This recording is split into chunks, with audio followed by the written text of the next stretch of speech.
On my 30th birthday, I opened Facebook and saw my family at a rooftop brunch. A banner behind them read, "Happy birthday to our brightest light." It was for my brother. My mother commented, "He's always been the favorite." I liked the post. Then commented, "Make a wish while you can." That night, I reversed the $7,800 transfer for his grad school housing. For days later, his landlord called him screaming, "You have 3 days to vacate." I decided not to forgive them this time. It wasn't about gifts. I haven't cared about that since I was a teenager. I've never expected much. Just a text, maybe a call, a simple, "Hey, happy birthday. Hope you're doing all right." But this year, they didn't forget. That's what made it worse. They remembered. They celebrated. Just not me. Jason and I were born on the same day, 5 years apart. Our parents always said it was a miracle. When we were kids, we shared birthdays, 2 cakes, same room, same guests. I never really minded. It was kind of special. But somewhere around the time Jason turned 16, the joint party stopped. My mom said he deserved his own thing, his own space. Funny how I never got mine. I still called every year. Still texted first. Still picked out something for him if I had the time. He never did the same. But I figured that's just who he was. I let it go every time. Told myself it didn't matter. But this year it wasn't a slip. It wasn't bad timing. It was deliberate. On the morning of my 30th, I texted Jason like always. Just said, "Happy birthday, man. Hope it's a good one." He replied 3 hours later with a thumbs up. That was it. No one else reached out. No call from my mom. No text from my dad. Nothing from my aunt or uncle. Rachel and Eli, my cousins, sent a quick happy birthday message around noon, which felt weird because they're usually better about it. Then I opened Facebook. First thing on my feed was a live stream from Rachel. I tapped it without thinking. They were on a rooftop somewhere in the city. White tablecloths, gold balloons, a ridiculous brunch spread. Everyone I grew up with was there. My parents, both my cousins, my aunt and uncle, even Jason's friends from college. Amanda walked into the room while I was watching it and didn't say anything. She just stood next to me. Jason was front and center. He had a cake with 5 lit candles and everyone was singing. Right behind him, a massive banner floated against the skyline. It said, "Happy birthday, our brightest light." I didn't blink. I didn't speak. They all knew it was my birthday too. Same as it's been for 30 years. I watched the whole thing. Waited for someone to say my name. A joke, a mention, anything. Nothing. Then I saw my mom's comment under the post. "He's always been the favorite." Smiley face. Like it was charming. Like it was some inside joke. They were all in on. That's when it changed. I didn't feel sad. I didn't feel angry. I just felt done. I liked the post. Then I left a comment. "Make a wish while you can." Jason wouldn't have paid rent this month if it weren't for me. A couple of weeks earlier, he called me in a panic. Said his stipend hadn't come through yet. He was short on cash. Didn't want our parents to know. I told him I'd cover him for a bit. No problem. It was $7,800. His grad school housing wasn't cheap. The transfer was scheduled for Monday. That night, I sat at my laptop, pulled up the transaction, and canceled it. For days later, I got a voicemail from Jason's landlord. It was meant for him, but he accidentally called me instead. He was screaming something about breach of contract, saying Jason had 3 days to vacate. I didn't return the call. I didn't respond to Jason's messages either. Not when he asked what was going on. Not when he begged for help. Not even when he said he was going to lose everything. Amanda never said, "I told you so," but I could see it in her eyes. This time I didn't feel like the bad guy. I felt like the only one paying attention. Jason didn't text me again after that 4th message. No calls, no angry voice memos, no guilt tripping, just silence. Maybe he thought I'd come around, or maybe he finally realized I wasn't bluffing. But someone else did reach out. My mom called 3 days later. I let it go to voicemail. She didn't even mention the birthday. Just asked me to call back when I had a minute. Said it was family related. Amanda and I were folding laundry in the living room when I played the message out loud. She didn't say anything until it ended, then looked at me and said, "Don't." So I didn't, but she didn't give up. That night, she texted me a photo of Jason standing on the curb with all his stuff in black trash bags. His laptop bag slung over one shoulder, 2 duffel bags at his feet. He looked like he was waiting for a ride or maybe a rescue. She added one line, "I hope you're happy." I didn't respond. Then came the call from Rachel. She started soft asking if I was okay. I said I was fine. She said the birthday thing had been a little awkward and that she hadn't realized until later that no one had even mentioned me. I told her not to worry about it. She hesitated for a second, then asked if I really canceled Jason's housing money. I said yes. There was a pause and then she said, "You know he's moving back home, right?" That was the moment it clicked. He wasn't just getting kicked out of his apartment. He was going back into the house where I left my dog. I had to give up Leo 2 years ago after our daughter was born. Amanda and I tried, but our apartment was too small and Leo needed space to run. My parents offered to take him in, said it would be temporary, just until we found a bigger place. He adjusted and they got attached, and eventually it felt cruel to take him back. They'd send me pictures sometimes. He'd still get excited when he heard my voice on speakerphone. I hung up the call with Rachel and just sat there. Amanda saw something on my face and asked what? I told her Jason was moving in with my parents. She asked about Leo. I didn't answer right away. 2 days later, Leo was gone. I found out through Craigslist. A post someone sent me. Beautiful purebred golden retriever. Great with families 6 years old. Rehoming due to lifestyle change. The photos were of Leo in my parents' backyard. Same red collar. Same spot under the oak tree where he used to dig. The listing was from my dad's email. No call, no warning, no explanation. They didn't even offer to let us take him back. Just sold him, like he was an old couch taking up space. Amanda was the one who cried. I just stared at the screen. That was the moment I knew. They wanted to punish me. They wanted to teach me a lesson for embarrassing Jason, for breaking the unspoken family rule of keeping him untouchable. I think they expected me to call, to apologize, to beg for the dog back. They didn't understand. That was the last piece of leverage they had, and they gave it up. So now I take everything else. I didn't tell them I knew about Leo. I didn't call, didn't send an email, didn't show up. I let them sit into silence and wonder whether I knew. That was the one thing they hated most, not knowing what I knew or what I do. Amanda handled it better than I did. She cried once briefly the day we found the Craigslist ad. After that, she was calm, focused. I think she'd been waiting for me to stop playing the peacemaker role I'd been stuck in since Jason hit puberty. We stopped talking about what had been taken. We started talking about what was left. Jason's internship was the obvious move. A boutique PR firm in River North, not huge, but enough of a name that he made sure it was in every conversation he had. My dad pulled strings to get him in. Probably owed someone a favor. Jason called me the day he got it, like we were still close. Said it was a foot in the door, maybe even a long-term gig if he could impress the partners. I waited a week before doing anything long enough for him to get comfortable. Then I started digging. I made a burner Gmail, cleaned the metadata off some screenshots, and put together a short little package. It wasn't even deep, just his own words. A story he posted a year ago where he joked about using ChatGPT to write his undergrad thesis. A video of him drunkenly mocking the kind of clients the firm worked with. A text he once sent a mutual friend bragging about padding his resume with fake consulting projects. It wasn't a smoking gun, but it didn't need to be. In PR, perception is everything. I sent the email anonymously, just enough breadcrumbs to stir internal doubts. I didn't expect a nuclear fallout, just a steady leak. I gave it 3 days.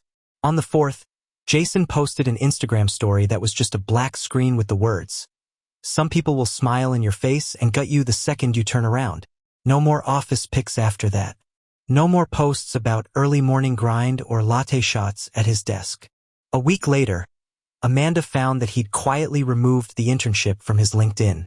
I knew what that meant. Someone up top didn't want the headache or the optics. Still, I didn't say anything.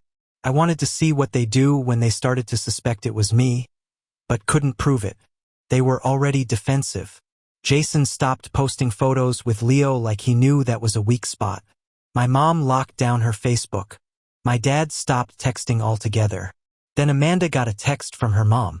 Her mom had run into mine at a church fundraiser. Nothing big, just one of those community brunches where everyone gossips and pastels. According to Amanda's mom, my mother had gone around telling people that I was not well. Said I'd been struggling emotionally, that Amanda was being so strong during a difficult time. It wasn't anger I felt. It was clarity.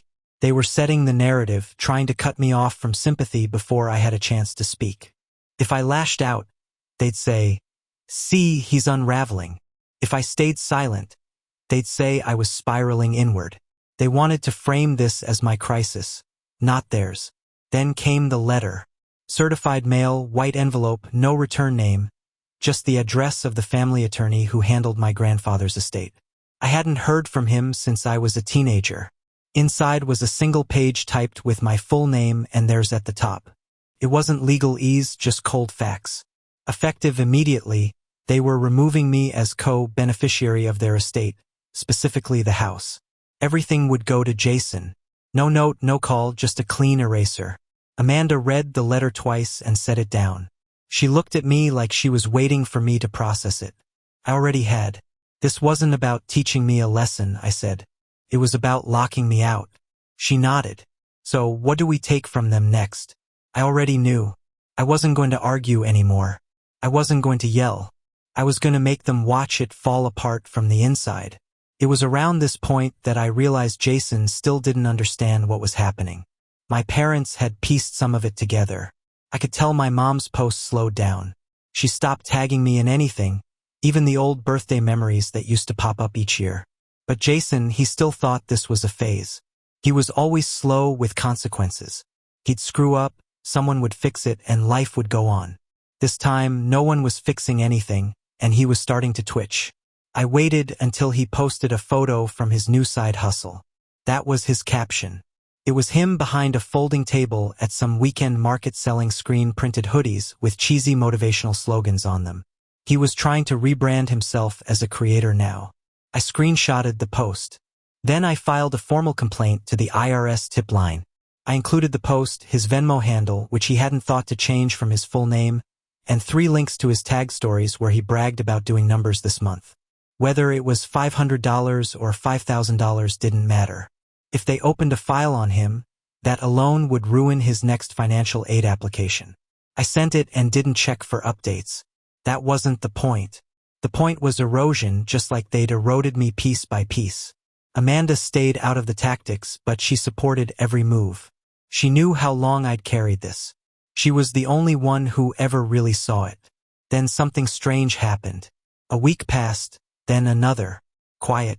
No Facebook drama, no snide text messages, not even a vague story. I started to think maybe they were regrouping or maybe they were scared. Then one morning, Amanda called me into the kitchen. She was holding her phone, scrolling through her messages. Her expression didn't shift, but I could feel something coming. She said, "You need to read this." It was a text from Rachel, my cousin. She said she wasn't supposed to tell me, but she thought I had the right to know. My parents were planning to sell Leo again. Not rehome, sell. The family who adopted him a month earlier had returned him. He apparently barked too much, had separation issues. My mom posted another Craigslist ad, this time with a higher price and an offer to deliver him. Rachel overheard her on the phone describing Leo like he was a used blender she was trying to unload. I sat down, not because of the dog, but because of the decision. They knew Leo mattered to me more than any of this. They could have called, could have asked if we wanted him back now that he was returned. Instead, they decided to list him again because to them hurting me meant power. Amanda looked at me and said, "We're not letting that happen. We made the call that night, not to them, to someone else." Amanda had a friend from college who worked at a rescue. We told her the situation, gave her the listing, gave her my parents' address. It wasn't hard. We had all the receipts, photos, texts, adoption details, the whole thing. 3 days later, the ad was removed. Rachel confirmed someone came by and left with Leo. He was safe. Not mine, but not theirs either. And for the first time since this whole thing started, I felt something close to peace. But it didn't last long. That same week, Jason showed up at Amanda's office. Not mine, hers. He waited in the lobby like he was a client. Had a bouquet of flowers and a folder under his arm. When Amanda came out, he handed her the folder and said, "Give this to Michael." Then he left. Inside were printed screenshots. Every comment I'd made, every text I sent him from the last 2 years, highlighted, annotated, trying to build a case. At the bottom of the folder was a handwritten note. "I know what you're doing, and it ends now." Amanda handed it to me when she got home and said, "So, what's next?" I didn't answer right away because the next move wouldn't be about Jason. It would be about them. The thing about families like mine is that they don't believe they're doing anything wrong until the consequences start to show up in places they care about.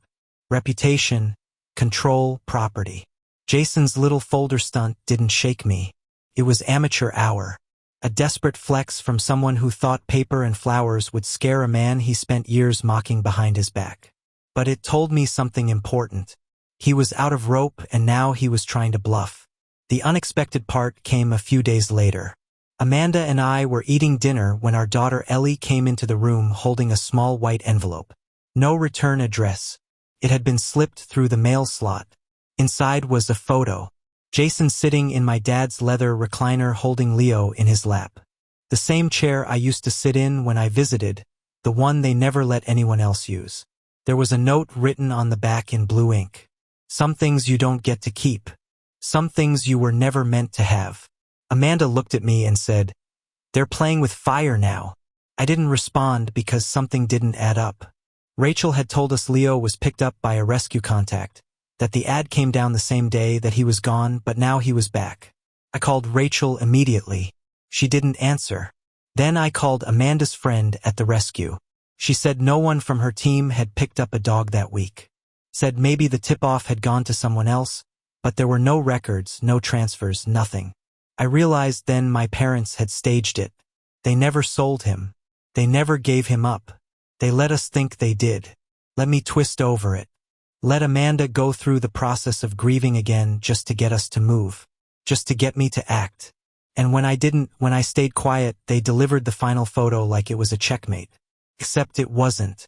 They didn't know what I had already set in motion. Weeks earlier, after they erased me from the will, I pulled a copy of the original document from an old email.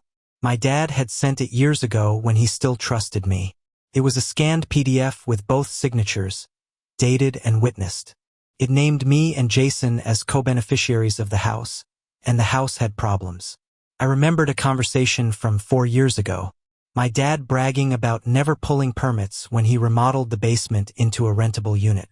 He said it saved him a fortune in inspection fees. I still had the text from that day, him gloating about how clever he was.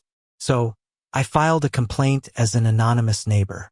Zoning violations, safety concerns, improper construction. I attached photos I took back when I was still helping them with renovation. Photos of exposed wiring, of walls being ripped out and rebuilt.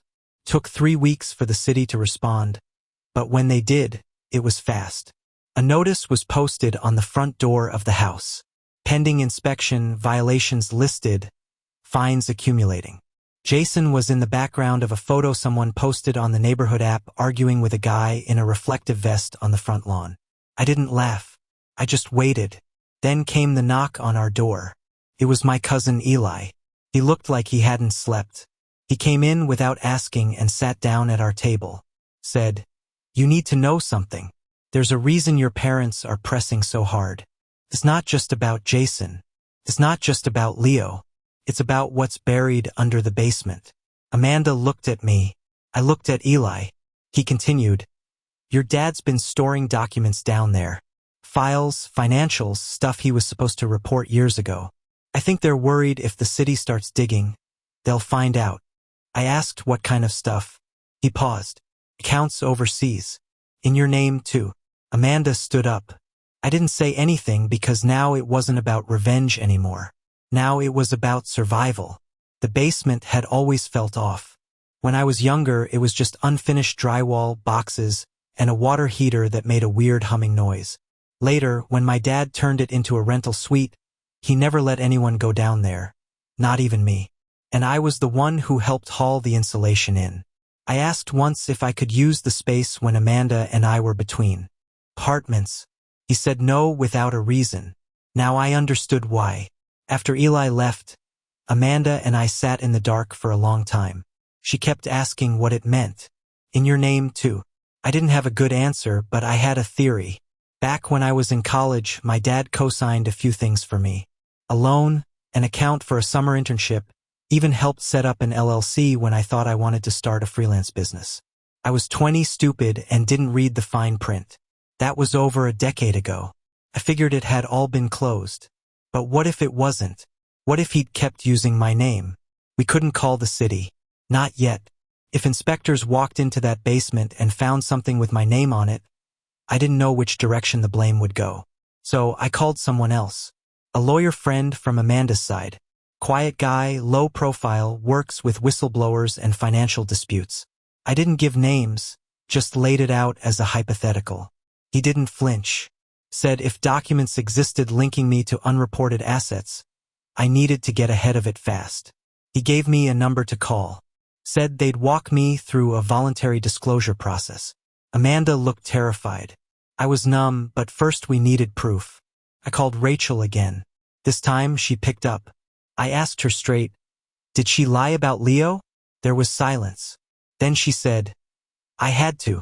Your mom said if I told you he was still there, she'd make sure I never saw a cent of anything. I'm sorry. I didn't say anything. She added, one more thing. If you're gonna do something, do it now. They're moving stuff out of the basement tonight. I ended the call and stood up. Amanda was already grabbing the keys. We drove. I hadn't been to the house in almost 2 years. The front lights were off, but there was movement in the back. A van, one I didn't recognize. 2 guys moving boxes wrapped in trash bags. I parked down the block and walked up alone. Amanda stayed in the car, engine running. I knocked once hard. My dad opened the door. His face dropped. I stepped inside without asking. Walked straight to the basement door. It was unlocked. The place smelled like wet concrete and dust. Boxes everywhere. Filing cabinets pushed against the wall. One drawer open half empty. The rest being loaded. I didn't say a word. I pulled up my phone and took photos. Every box label. Every envelope with a date. Some had my name on them. Others had Jason's. One had a logo I recognized from an old offshore bank I stupidly used for a freelance job in college. My dad said, you don't know what you're doing. I said, yeah, I do. Then I left. By morning, I had sent everything to the lawyer, every photo, every document I could ID. He called back 3 hours later. Michael, this isn't just avoidance. This is criminal. He asked if I wanted to cooperate officially. I said, yes. He said the government might offer immunity if I hand over everything before it blows up. That was 2 weeks ago. Yesterday, my dad was served. Amanda and I are meeting with investigators next week. Jason still hasn't said a word. My mom posted a cryptic Bible verse on Facebook, the kind she only uses when things are burning. As for Leo, he's back with the rescue, and they said they're holding him for us until we move somewhere with a yard. Funny how things come full circle. For the first time in my life, I'm not looking over my shoulder. They are the update. This morning, Jason finally called, not to apologize, not to ask questions, just 4 words. You really did it. I didn't respond. He waited a second, then added, they're losing everything. You know that, right? Still, I said nothing. He hung up. 10 minutes later, Amanda forwarded me an article from a local paper. Small piece in the business section. Family investigated for multi-year tax fraud scheme involving offshore accounts. No names, but enough detail that anyone who knew us would connect the dots. My dad's business partner resigned this afternoon. My mom's Facebook is gone. Leo arrives in 2 weeks. Yard or no yard, he's coming home. And Jason, he just updated his LinkedIn. Now it says freelance brand strategist.